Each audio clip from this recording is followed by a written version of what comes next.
ओम शांति। आज 20 अक्टूबर 2022 की साकार मुरली। आज बाबा ने कहा, मीठे बच्चे, भारत जो साहूकार था वही अब गरीब बना है। बाप इस गरीब भारत को फिर से साहूकार बनाते हैं। आज का प्रश्न, तुम गोप गोपियों में सबसे खुशनसीब कौन और कैसे है? उत्तर है, सबसे खुशनसीब वो है जो गॉडली ज्ञान दान से करते हैं। वही फिर सतयुग में जाकर प्रिंस प्रिंसेस के साथ डांस करेंगे। ऐसे खुशनसीब बच्चे अभी बाप पर पूरा पूरा बलि चढ़ते हैं। कहते हैं, बाबा मैं तेरा, मेरा कुछ भी नहीं। आप हमको स्वर्ग का मालिक बनाते हो तो मैं क्यों नहीं बलिहार जाऊं? ओम शांति। बाप बच्चों को धीरज दे रहे हैं कि हे भारतवासी बच्चे। कौन से बच्चे? जो देवताओं के पुजारी हैं। वो मानते हैं हमारे इष्ट देव बड़े देवताएं थे। क्रिश्चियन क्राइस्ट की पूजा करेंगे, बौद्धि बुद्ध की पूजा करेंगे, जैन महावीर की पूजा करेंगे। हर एक अपने अपने धर्म के बड़े की पूजा करेंगे अथवा याद करेंगे। देवी देवताओं के मंदिर हैं, उनमें शिव का मंदिर भी आ जाता है। वो है निराकार। ब्रह्मा विष्णु शंकर आकारी है और लक्ष्मी नारायण सीताराम जगत अम्बा जगत पिता है साकार। इन बातों को दुनिया वाले नहीं जानते हैं। तो जो देवताओं के पुजारी हैं उनके लिए बाबा कहते हैं कि धीरज धरो, अभी स्वर्ग की स्थापना हो रही है। भारत स्वर्ग था।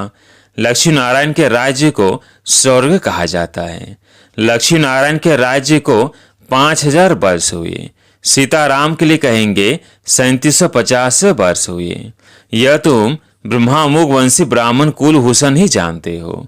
दुनिया में सब अंधकार में होने के कारण बुद्धिहीन है।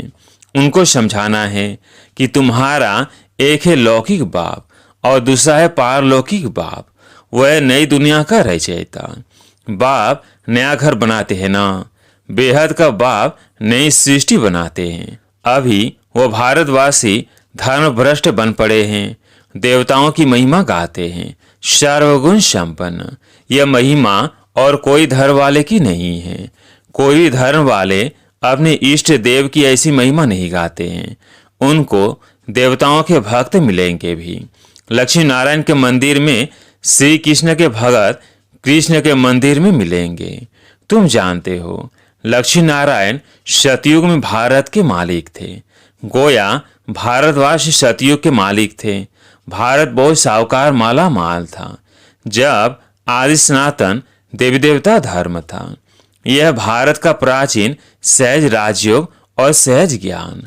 देवी देवता धर्म है पुराना, परंतु मनुष्य भूल गए हैं कि देवी देवता धर्म की स्थापना किसने की।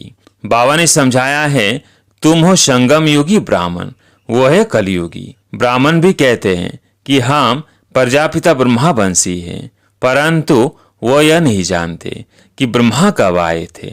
तुम अब प्रैक्टिकल में हो। तुम जानते हो लक्ष्मी नारायण इस भारत में ही राज्य करके गए हैं। उनसे ऊंच मनुष्य कोई है नहीं। मनुष्यों को यह मालूम ही नहीं कि सतयुग को कितने वर्ष हुए। वो तो सतयुग की आयु कितने अरब कह देते हैं। शास्त्र बनाने वालों ने अपनी मत डाल दी है। अब बाप तुम बच्चों को समझाते हैं जो भारत के असुल देवी देवता धर्म के थे, उन्हें बहुत जन्मों के अंत के जन्म में यह आना है जरूर। यह वर्ण है ही भारतवासी देवी देवता धर्म वालों के। पिछाड़ी वाले और धर्मों के नहीं है। तुम ब्रह्मावंशी ब्राह्मण बने हो। तुम पुजारी से पूज्य बन रहे हो। तुम माताओं को भारत माता शक्ति अवतार कहा जाता है। जगत अम्बा का भी री इनकॉर्नेशन कहेंगे। शिव बाबा ने इस संगम युग में अवतार लिया है। तुमको अपना बच्चा बनाया है। तुम बच्चे जानते हो परम पिता परमात्मा जो सभी आत्माओं का बाप है, वह ब्रह्मांड का मालिक। उनको सृष्टि का मालिक नहीं कह सकते। बल पिता है परंतु मालिक नहीं बनता है। यह भी गुह्य बात है। वो क्रिएटर है तो क्रिएशन का मालिक होना चाहिए। परंतु बाबा कहता है, मैं जो स्वर्ग स्थापन करता हूँ उनका मालिक नहीं बनता हूँ। मालिक तुम बच्चों को बनाता हूँ। दुनिया में सब कहेंगे कि भगवान सृष्टि का मालिक है, परंतु वो मालिक है रचने के लिए। बाकी ईश्वर का मालिक तो तुमको ही बनाते हैं। बाप का काम है बच्चों को सिर पर चढ़ाना। बाप सेवाधारी है ना, बच्चों को सब कुछ देकर चला जाता हूँ। बाप भी कहते हैं तुमको लायक बनाए, नई सृष्टि रचवाकर उनका मालिक बनाए, मैं रिटायर हो जाता हूँ। तुम ब्रह्मांड के भी मालिक कहलाएंगे, क्योंकि तुम ब्रह्मांड के मालिक के बच्चे हो। तुम भी ब्रह्म तत्व में जाएंगे तो ब्रह्मांड के मालिक कहलाएंगे। वहां भल तुम आत्मा ही चैतन्य हो, परंतु आर्गन से नहीं है। जब परमधाम में हो तो ब्रह्मांड के मालिक हो, फिर तुम सृष्टि के मालिक बनेंगे। फिर तुमको राज्य भाग्य गंवाना पड़ेगा। यह ज्ञान न देवताओं को न शूद्रों को हो सकता है। यह ज्ञान सिर्फ तुम ब्राह्मणों को है। बाबा कितनी गुह्य बातें समझाते हैं। कहते हैं तुम्हारा ही हीरो पाठ है। जगत अम्बा ज्ञान ज्ञानेश्वरी है, फिर राज राजेश्वरी बनती है तत्व। ऐसे नहीं, सिर्फ 2 से 4 का पाठ है। सृष्टि का राज्य लेना और गंवाना यह भारतवासियों का खेल है।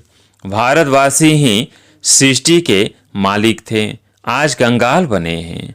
अपवित्र राजाओं का भी राज्य नहीं है, पंचायती राज्य है। कहा जाता है रिलीजन इज माइट।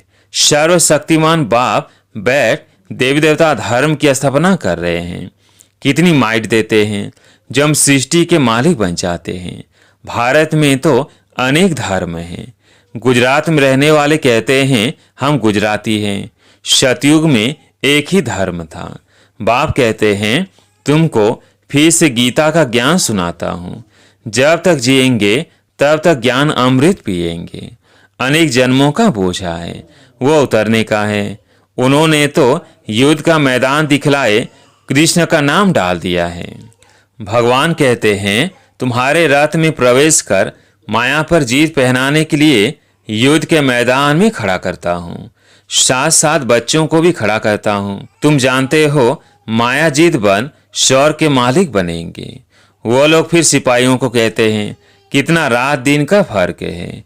तुमको मंदिरों में जाकर सर्विस करनी चाहिए।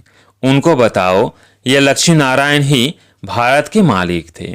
फिर ऐसे स्लोगन बनाओ कि भारतवासी शौर के मालिक थे, अब मिल्कियत गंवा दी है।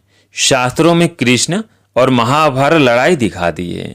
भक्ति में भगवान से मिलने के लिए साधना करते हैं, पुकारते हैं कि आकर माया रावण से लिबरेट करो। कितना हाहाकार मचा हुआ है। लड़ाई लगेगी तो अन्न कपड़ा कुछ भी नहीं मिलेगा। बॉम्बे को क्वीन ऑफ इंडिया कहते हैं, क्योंकि उन्हें शौर की सुखों का पता नहीं है। हमको मालूम है तो हम अंदर डांस करते रहते हैं। ज्ञान को सद्गति कहा जाता है। ज्ञान कौन सा? सृष्टि के आदि मध्य अंत का। तुम अब बुद्धि से काम लो कि हम कैसे सबको समझाए। देवताएं जो पावन थे वही अब पतित बन गए हैं। उनको ढूंढना पड़े। वह मंदिरों में जल्दी मिलेंगे और वो भी खुश होंगे। जगत अम्बा का मंदिर नीचे है। वास्तव में दोनों का इकट्ठा होना चाहिए। तुम जानते हो ब्रह्मा की बेटी नंबर 1 प्रिंसेस बनेगी। तुम जगत अम्बा के 84 जन्मों की बायोग्राफी बता सकते हो। तुम शिव बाबा की बायोग्राफी को जानते हो। ऐसे नहीं, वो पत्थर भीतर में है। आगे हम भी ऐसे समझते थे, यह भी अभी कहते हैं। आगे तो अपने को बहुत ऊंचा समझते थे। सबसे ऊंचा जवारत का धंधा है, उनसे ऊंचा यह अविनाशी ज्ञान रत्नों का धंधा है। तुम 9 रत्न की अंगूठी भी पहनते हो, वो अभी इनसे भेंट है। आगे तो कुछ पता नहीं था। आज मुख्य बात समझाई कि ब्रह्मांड का मालिक सृष्टि का रचयिता परमात्मा है। वो राज्य नहीं करते, राज्य हम बच्चों को देते हैं। हमको ये राज्य लेना और गंवाना है, यह भी तो मालूम होना चाहिए ना।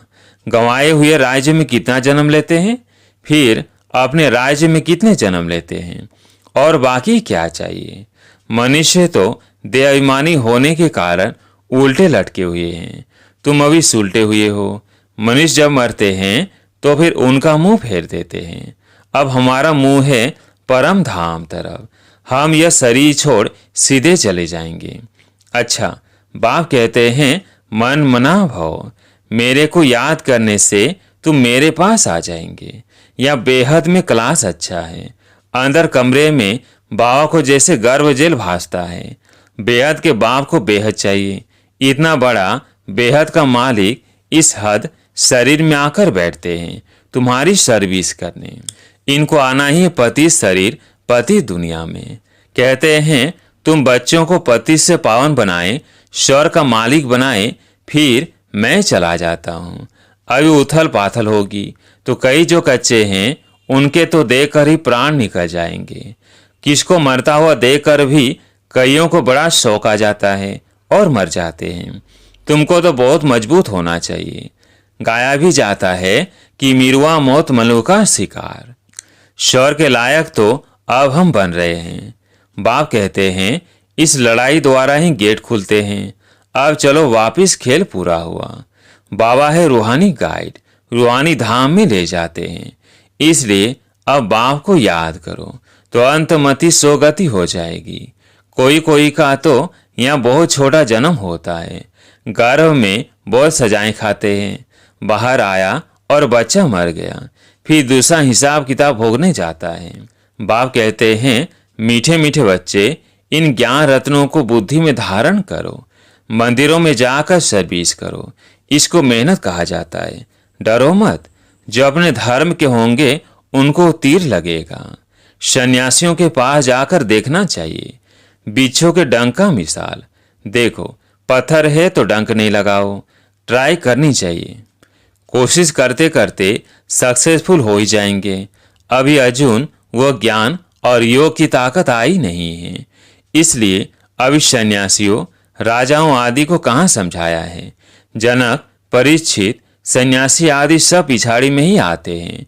उनको ज्ञान देंगे तो फिर प्रभाव निकल जाएगा। फिर उस समय तुम कहेंगे टू लेट। बाबा आया था झोली भरने, परंतु तुम आए ही नहीं। हमेशा विचार करो कि कैसे सर्विस करनी चाहिए। निमंत्रण छपाओ, आइडिया निकालो। सर्विस भी ड्रामानुसार ही होती है। हम साक्षी हो देखते हैं। भगवानुवाच, बच्चों प्रति, गोप गोपियों प्रति। गोपी वल्लभ भगवान है, वह है बाप। गोप गोपियाँ सब तो यहाँ ही हैं, सतयुग में थोड़ी होंगे। यह है गॉडली ज्ञान का डांस। फिर वहाँ जाकर प्रिंस प्रिंसेस के साथ डांस करेंगे।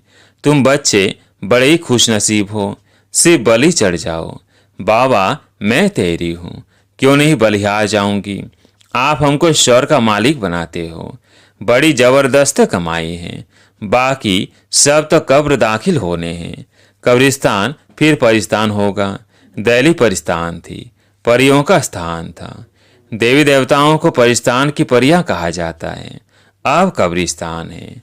अच्छा, मीठे मीठे सिकिलधे बच्चों प्रति माता पिता बाप दादा का याद प्यार और गुड मॉर्निंग। रूहानी बाप की रूहानी बच्चों को नमस्ते।